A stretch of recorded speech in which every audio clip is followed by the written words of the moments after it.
Lecture de la lettre aux Hébreux. Frères, c'est avec assurance que nous pouvons entrer dans le véritable sanctuaire grâce au sang de Jésus.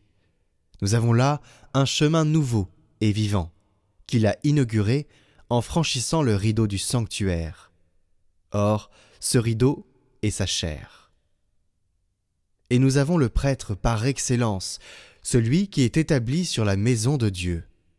Avançons-nous donc vers Dieu, avec un cœur sincère, et dans la plénitude de la foi, le cœur purifié de ce qui souille notre conscience, le corps lavé par une eau pure, continuons, sans fléchir, d'affirmer notre espérance, car il est fidèle, celui qui a promis.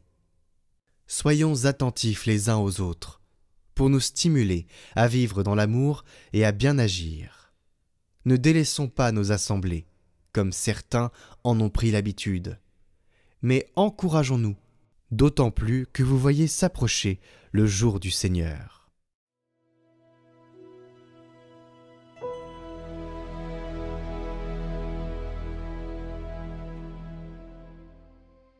Voici le peuple de ceux qui cherchent ta face, Seigneur. Ô Seigneur, le monde et sa richesse, la terre et tous ses habitants, c'est lui qui l'a fondée sur les mers et la garde inébranlable sur les flots. Qui peut gravir la montagne du Seigneur et se tenir dans le lieu saint? L'homme au cœur pur, aux mains innocentes, qui ne livre pas son âme aux idoles. Il obtient du Seigneur la bénédiction et de Dieu son Sauveur la justice.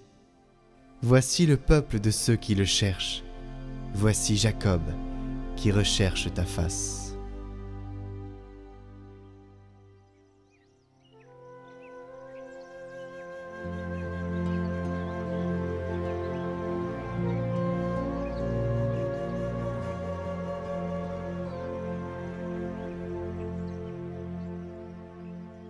Évangile de Jésus-Christ selon saint Marc.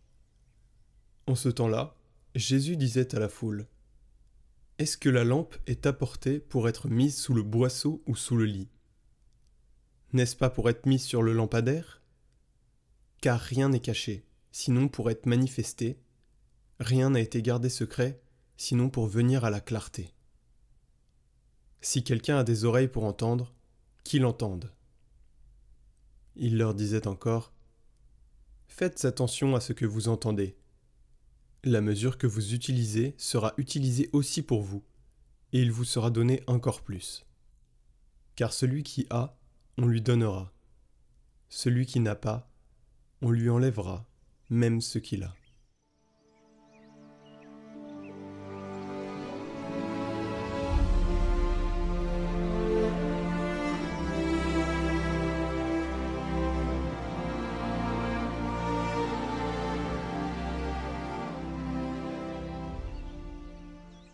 Commentaire de saint Maxime le Confesseur. La lampe placée sur le chandelier dont parle l'Écriture, c'est notre Seigneur Jésus-Christ, lumière véritable du Père qui éclaire tout homme venant au monde. Quant au chandelier, c'est la Sainte Église. C'est sur sa prédication que repose la parole lumineuse de Dieu, qui éclaire les hommes du monde entier, comme les habitants de sa maison, et qui remplit tous les esprits de la connaissance de Dieu. La parole ne veut nullement demeurer sous le boisseau, elle désire être mise bien en évidence au sommet de l'Église. Dissimulée, sous la lettre de la loi comme sous le boisseau, la parole aurait privé tous les hommes de la lumière éternelle.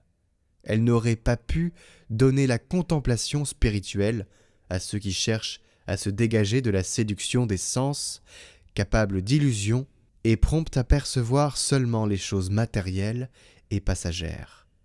Mais placée sur le chandelier qu'est l'Église, c'est-à-dire fondée sur le culte en esprit et en vérité, elle éclaire tous les hommes. Car la lettre, si elle n'est pas comprise selon l'esprit, n'a qu'une valeur matérielle et limitée. À elle seule, elle ne permet pas à l'intelligence de saisir la portée de ce qui est écrit.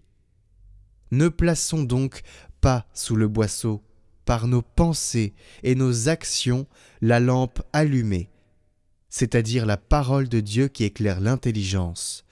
Ne soyons pas coupables de dissimuler sous la lettre la force incompréhensible de la sagesse divine. Plaçons la parole plutôt sur le chandelier qu'est l'Église, au sommet de la vraie contemplation qui fait luire pour tous la lumière de la révélation divine. Chers frères et sœurs, ce commentaire de saint Maxime le Confesseur nous invite indirectement à ne pas choisir ce que nous souhaitons entendre dans la parole, mais à entendre toute la parole dans son entièreté et à ne pas mettre une parcelle, une fraction de ce qui nous plaît pas sous le boisseau. C'est un devoir. Et le commentaire d'hier nous invitait aussi à comprendre avec intelligence, à rechercher.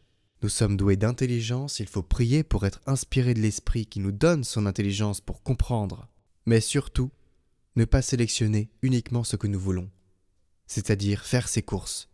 La parole n'est pas un marché.